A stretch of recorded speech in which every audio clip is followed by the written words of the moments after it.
এবং আমরা আরেকটি সুসংবাদ আপনাদেরকে দিতে চাই, বিশ্ববিদ্যালয় শিক্ষার্থীদের দীর্ঘদিনের দাবি, আমাদের যেই বাসগুলো আছে, সন্ধ্যাকালীন কোনো বাস সার্ভিস আমাদের বিশ্ববিদ্যালয়ে নেই। এটা নিয়ে অনেকদিন ধরে কথা হচ্ছিল, আমরা এর আগেও অনেক দাবিটা উত্থাপন করেছি, কিন্তু বিশ্ববিদ্যালয় প্রশাসন কার্যকর কোনো উদ্যোগ গ্রহণ করেনি।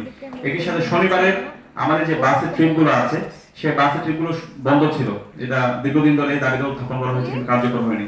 তো আমরা ইতিমধ্যে ইউজিসির সাথে কথা বলেছি, ইউজিসি চেয়ারম্যান সার্বিকভাবে আমাদের হেল্প করেছে।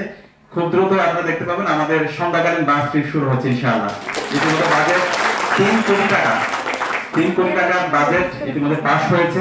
আশা করছি আগামী 2-3 দিনের মধ্যে এটা বিশ্ববিদ্যালয় প্রশাসনের কাছে চলে আসবে এবং এরপর আমরা চালু করতে পারবো। সন্ধ্যাকালীন আমাদের শিক্ষার্থী ভাই বোনরা তারা লাইব্রেরিতে থাকে, তাদের টিউশনে যেতে হয়, তো সবগুলো বাস সন্ধ্যাকালীন বাস এখান থেকে চলবে ইনশাআল্লাহ।